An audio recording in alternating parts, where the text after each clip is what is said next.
नमस्कार, मैं हूं आपके साथ अंकिता पाल। बुलेटिन की शुरुआत करते हैं। फतेहाबाद में शनिवार को सांसद खेल महोत्सव का आयोजन किया गया, जिसमें सीएम नायब सिंह सैनी ने शिरकत की है और इस मौके पर सीएम सैनी ने खेल महोत्सव में मौजूद लोगों को संबोधित किया। साथ ही सीएम सैनी ने पंजाबी समाज द्वारा निर्मित पंचनद सेवा सदन के भूतल का उद्घाटन किया और इस अवसर पर सीएम सैनी ने सदन के पूरे निर्माण कार्य के लिए 31 लाख रुपए की ग्रांट देने की घोषणा की है।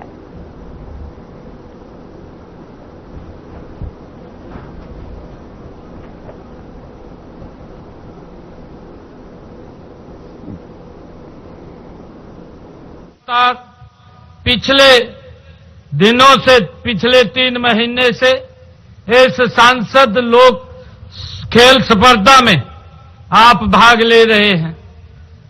लोकसभा के हर विधानसभा क्षेत्र से, एक एक गांव से, जिस प्रकार से युवाओं के बीच से ये सांसद खेल स्पर्धा वहां से प्रवाह करते हुए आज अंतिम चरण में ये फतेहाबाद में पहुंची है। मैं आप सब प्यारे खिलाड़ियों का यहां पहुंचने पर बहुत बहुत स्वागत करता हूं और आपके साथ सभी हमारे कोचेज जो इस कार्यक्रम के अंदर लगे रहे हैं उनका भी स्वागत करता हूं।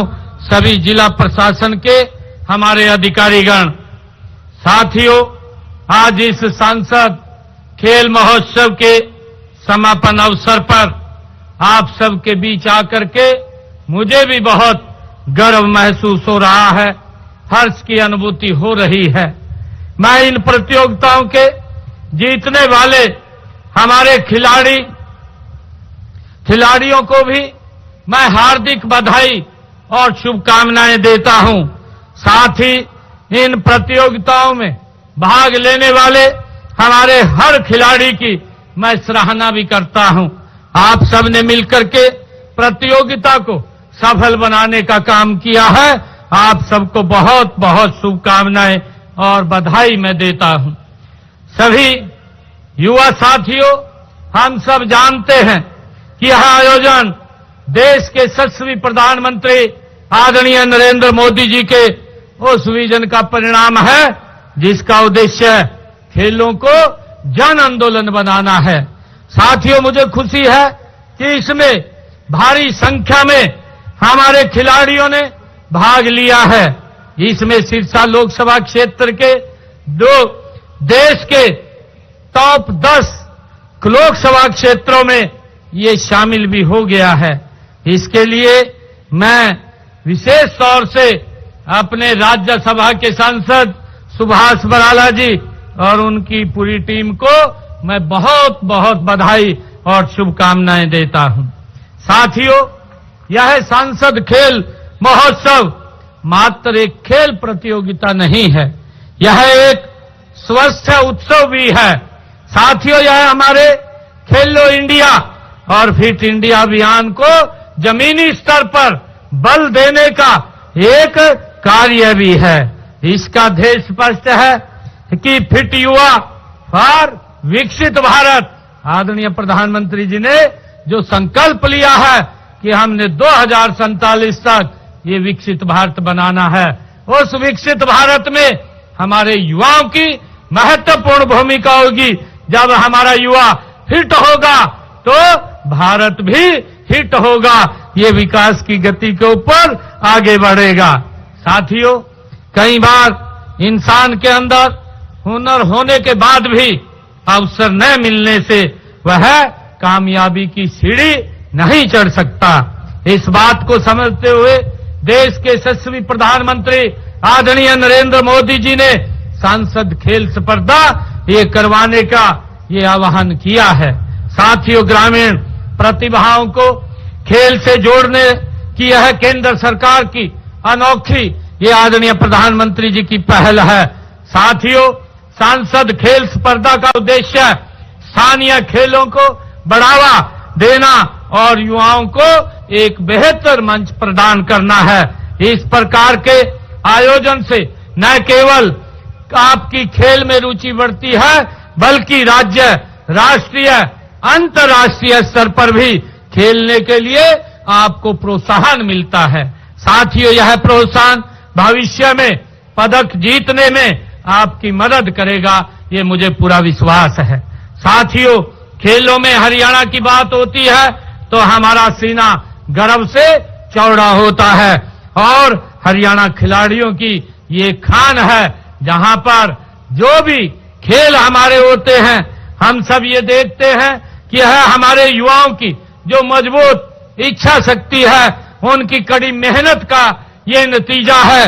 और खेल देश के अंदर हो रहे हों चाहे देश के बाहर हो रहे हों, हरियाणवी खिलाड़ी अपनी उपलब्धियों से देश के झंडे को ऊंचा करने का निरंतर कार्य हमारे खिलाड़ी कर रहे। हरियाणा के मुख्यमंत्री नायब सिंह सैनी ने वीर बाल दिवस के अवसर पर प्रदेश भर के स्कूलों में निबंध लेखन प्रतियोगिता की चंडीगढ़ से वर्चुअल शुरुआत की है। इस वर्चुअल कार्यक्रम में प्रदेश भर के स्कूलों से लाखों बच्चे ऑनलाइन माध्यम से जुड़े और मुख्यमंत्री ने बच्चों के साथ संवाद किया।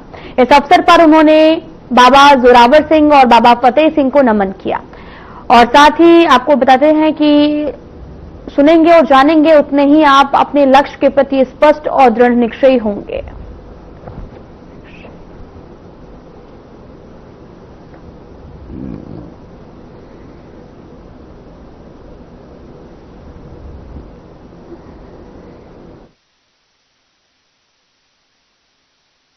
प्यारे बच्चों, यदि हरियाणा का प्रत्येक विद्यार्थी छोटे साहिबजादों के जीवन मूल्यों को अपने जीवन में उतारे तो हमारे विद्यालय सच्चे अर्थों में मानव निर्माण के केंद्र वो बनेंगे।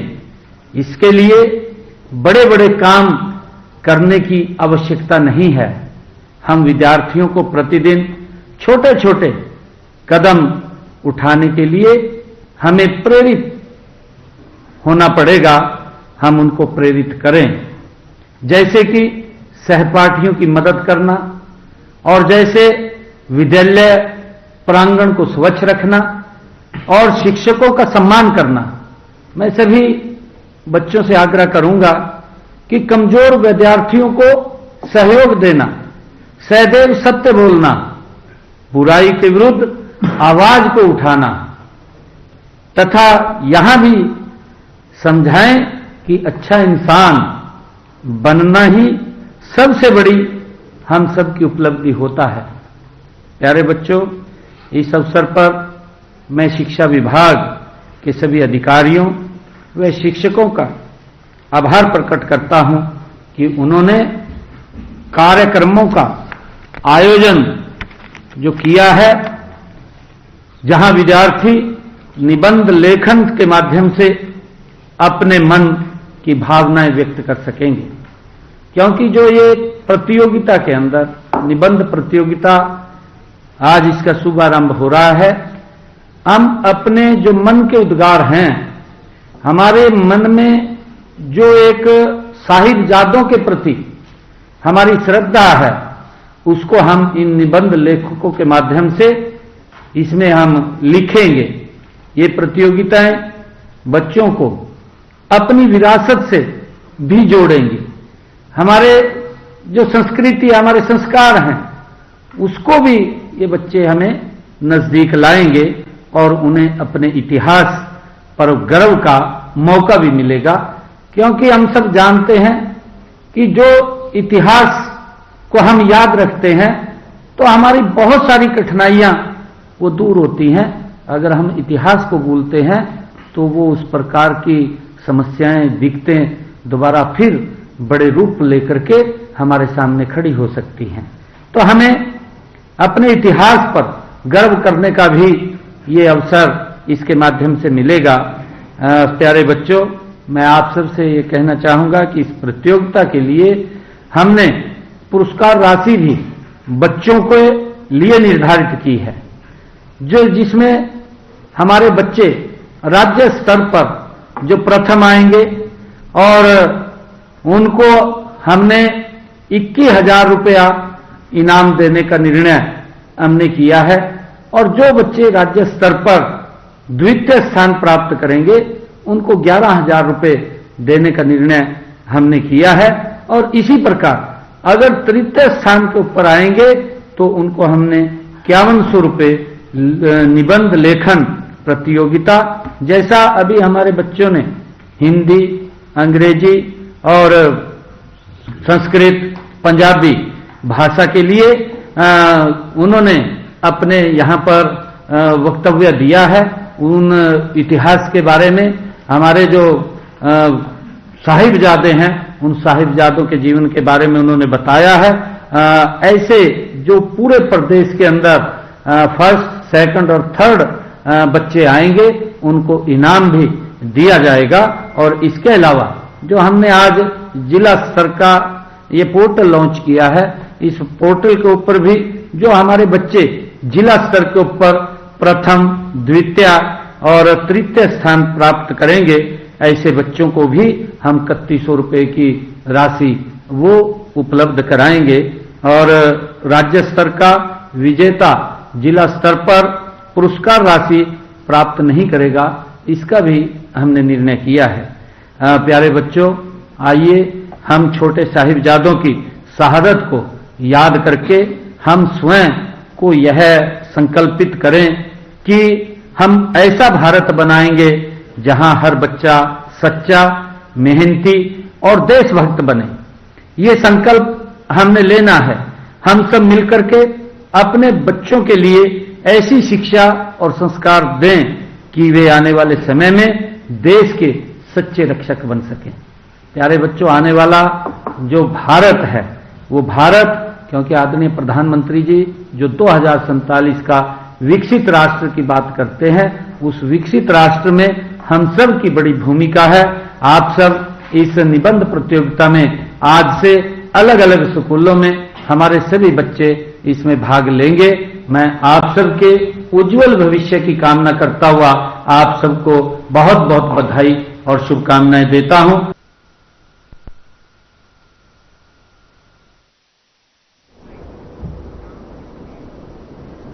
हरियाणा के मुख्यमंत्री नायब सिंह सैनी ने आबकारी एवं कराधान विभाग की 2 प्रमुख डिजिटल पहलों की शुरुआत की है और शासन प्रशासन में पारदर्शिता, दक्षता और सुगमता को नई गति प्रदान की, जिसके तहत में मुख्यमंत्री सैनी ने विभाग की ओर से विकसित कर हितैषी मोबाइल एप्लीकेशन का लोकार्पण किया।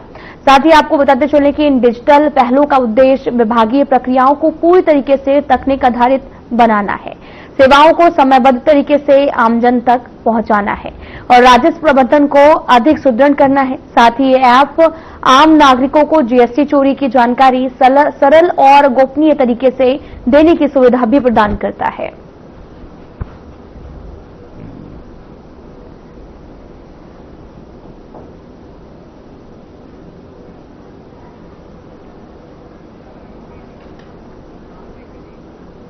मुख्यमंत्री नायब सिंह सैनी ने बीते दिनों अटल पार्क में कार्यक्रम की व्यवस्थाओं का निरीक्षण किया है, जिसके उपरांत पत्रकारों से बातचीत करते हुए उन्होंने बताया कि 24 दिसंबर को पूर्व प्रधानमंत्री भारत रत्न अटल बिहारी वाजपेयी के जन्मदिवस की पूर्व संध्या पर गृह मंत्री अमित शाह पंचकुला के एमडीसी सेक्टर 1 स्थित अटल पार्क में अटल बिहारी वाजपेयी की प्रतिमा का अनावरण करेंगे।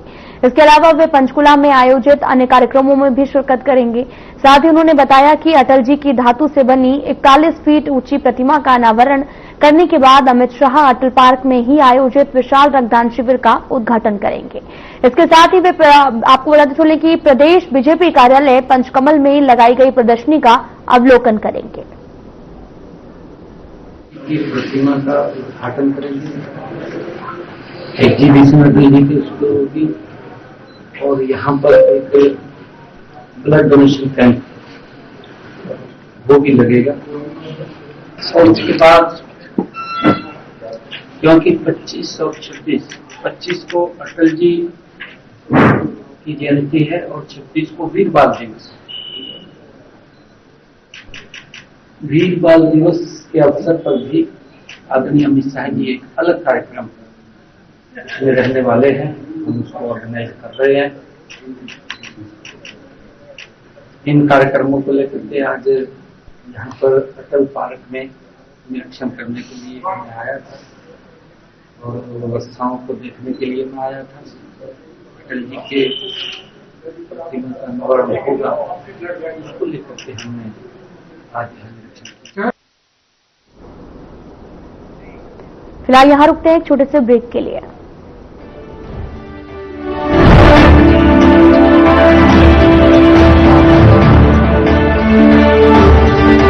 कुछ लोग खाते पीते तो बहुत बढ़िया हैं, पर फिर भी उनकी सेहत नहीं बनती। पिचके हुए गाल हैं, हड्डियां निकली हुई हैं, पैंटें ढीली हैं, कपड़े जचते नहीं, कोई पर्सनैलिटी नहीं। ऐसे लगता है इधर से खाए जा रहे हैं, उधर से निकले जा रहा है, क्योंकि उनका पाचन तंत्र खराब है। और जब तक के पाचन तंत्र दुरुस्त नहीं होगा, वो जितना मर्जी अच्छे से अच्छा खा ले, उनकी सेहत नहीं बन सकती। इसलिए हमारी संस्था सन्यासी आयुर्वेदा ने एक ऐसी दवा का निर्माण किया है जो कि आपके लिवर को, आपके पाचन तंत्र को दुरुस्त करने का काम करती है, ताकि आप जो भी खाएं उसका पूरे का पूरा निचोड़ आपके शरीर को लगे, आपकी भूख बढ़े, खाया पिया सही से लगे, नया खून बने, हड्डियों में जान आए, वजन बढ़े और आप मोटे तगड़े खूबसूरत पर्सनैलिटी के मालिक बन जाएं। सिर्फ 655 रुपए की पूरे 1 महीने की दवा होती है और आप इसे घर बैठे 01145454545 पर फोन करके दवा मंगवा सकते हैं। जॉइंट पेन के लिए डॉक्टर ऑर्थो ऑयल के अमेजिंग रिजल्ट सबको पता है, पर क्या आपको पता है कि पुराने और ज्यादा बिगड़े दर्द के लिए डॉक्टर ऑर्थो ऑयल के साथ साथ डॉक्टर ऑर्थो कैप्सूल्स को भी रेगुलर यूज करना चाहिए। ये कोई टेम्पररी पेन किलर नहीं, आयुर्वेदिक औषधि है।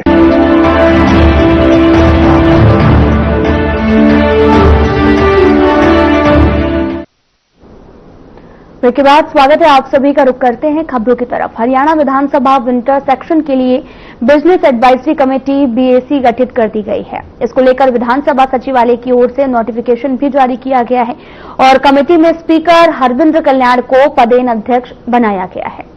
इसके अलावा आपको बताते चलें कि मुख्यमंत्री नायब सिंह सैनी, कैबिनेट मंत्री अनिल विज, संसदीय कार्य मंत्री महिपाल ढांडा, नेता प्रतिपक्ष भूपेन्द्र सिंह हुड्डा और कांग्रेस विधायक गीता बुक्कल को मेंबर बनाया गया। कमेटी में 3 विशेष आमंत्रित मेंबरों की भी नियुक्ति की गई। इसमें डिप्टी स्पीकर कृष्णलाल मिड्डा, निर्दलीय विधायक सावित्री जिंदल और इनेलो विधायक अर्जुन चौटाला शामिल किए गए हैं।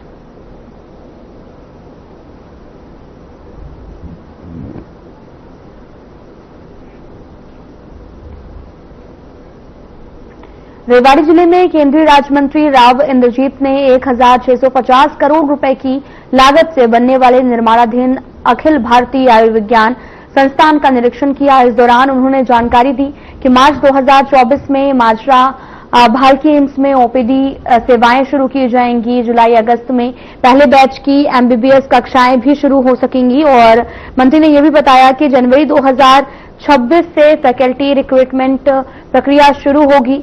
और साथ ही निरीक्षण के दौरान एम्स के प्रथम निदेशक प्रोफेसर डीएन शर्मा ने बताया कि मई जून तक एम्स की सभी 40 इमारतें और हेलीपैड तैयार हो जाएगा। साथ ही एम्स में 1700 स्टाफ की भर्ती के लिए पत्र भेजा जा चुका है।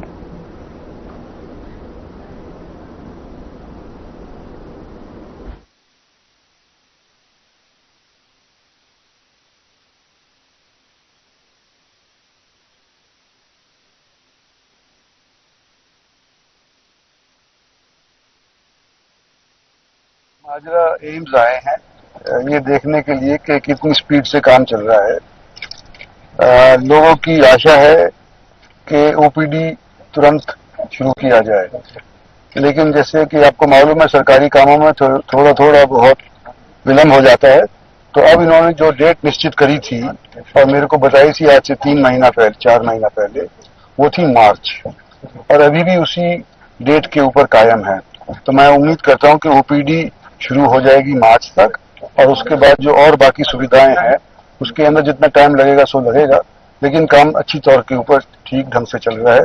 ये मैं देखने के लिए आया था और ठीक लगा। देखिए, मैं सबसे पहले तो आप सभी को अभिनंदन करना चाहता हूँ, और दूसरा मेरे सौभाग्य की मुझे इस एरिया में बतौर डायरेक्टर करने का मौका मिला, क्योंकि मैं यहीं से बिलोंग करता हूँ और मेरा जो जन्मभूमि है वो मेरे लिए कर्म भूमि है।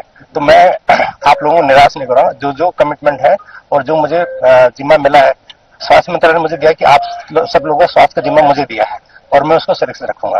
अंडरपास से वो दिक्कत ये की वो एक तो थोड़ा नैरो है, थोड़ा डार्क है, और अभी इतना इस हालत में नहीं है कि वहां से बहुत सारे व्हीकल एक साथ आ सके, क्योंकि जब ओपीडी का काम स्टार्ट होगा तो मरीज भी आएंगे और थोड़ी भीड़ बढ़ेगी। तो उसके लिए रोड में भी काफी नहीं है। तो उसके लिए हमें चाहिए कि एक और एक्सेस चाहिए, जो कि ये वाला जो वाटर पैसेज है उसको मैंने सोचा कि उसको हम एक्सेस बनाए, ताकि 2 एक्सेस है हमारे पास। तो इतना दिक्कत ना है। के बाद तीनों रास्ते चालू रहेंगे या बंद? बिल्कुल आरोपी में आरोपी होगा तो उसमें मेनली वही फंक्शन रहेगा, उसके बाद तो ये रास्ते भी चालू रहेंगे, ऐसी बात नहीं, इसमें कोई दिक्कत नहीं है। बाकी मैं अपने एमएलए साहब से रिक्वेस्ट करूंगी थोड़ा अवगत करें। बाउल एरिया है, इसमें हमारे माननीय रविंद्र सिंह केंद्रीय मंत्री भारत सरकार जी, उनके नेतृत्व में हमारे यशस्वी प्रधानमंत्री नरेंद्र मोदी जी, उनसे मिलकर उन्होंने एम्स को लाया और इसका निर्माण कार्य शुरू करवाया था। और आज आपने देखा हमारे केंद्रीय मंत्री जी स्वयं आज इस निर्माण केंद्र पर आए हैं और उसमें हमारे डायरेक्टर डी शर्मा भी खुद मौजूद हैं। उन्होंने बारीकी से एम्स की ओपीडी का, उन्होंने वार्ड का, हॉस्टल का, एकेडमिक ब्लॉक का और आयुष की बिल्डिंग जो कंप्लीट होगी सारी अपने खुद देखी है। तो अच्छी क्वालिटी का सारा काम है और एल&टी बहुत बढ़िया काम करेगी। और जैसे कि आपने कहा भी ओपीडी शुरू होने का, तो हमने ब्लॉक देख लिया है, उसकी बिल्डिंग एक ओपीडी तैयार है, तो जनवरी के आसपास हमारी ओपीडी शुरू हो जाएगी। और एनएमसी की जो हमारी गाइडलाइन होती है उसके हिसाब से जो सेशन होता है वो हमारा जुलाई ऑनवर्ड होता है। तो जुलाई के बाद हमें जल्दी एमबीबीएस क्लासेस शुरू हो जाएगी और मरीज भी दाखिल शुरू होना हो जाएगी।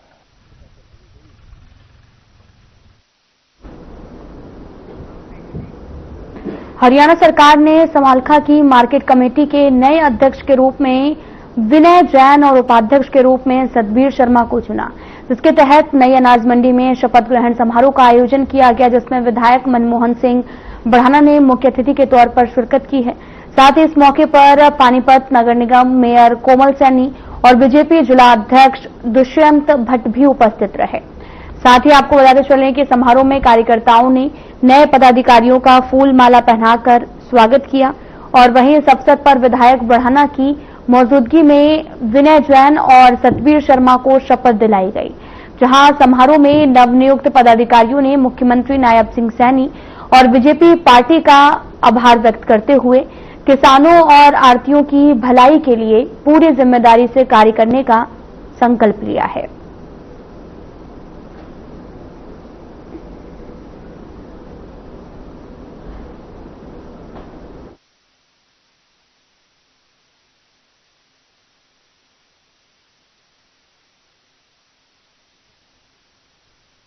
बिल्कुल सभी को मैं बहुत बहुत बधाई देता हूँ। माननीय विनय जैन जी जो हमारे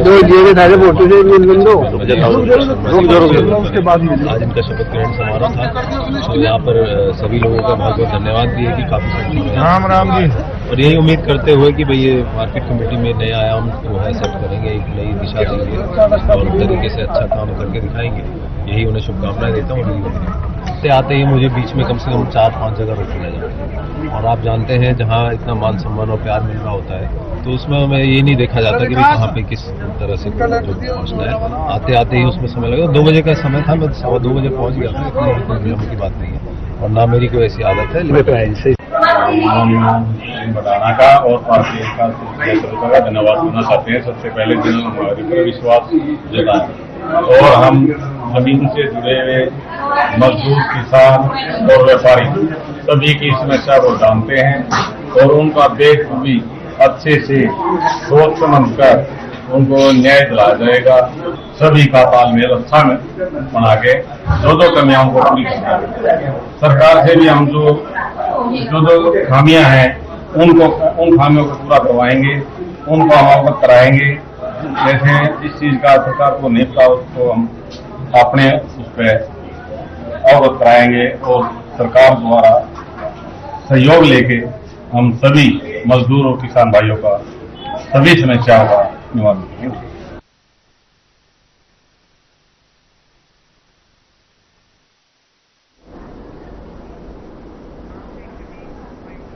फिलहाल बुलेटिन में इतना ही। नमस्कार।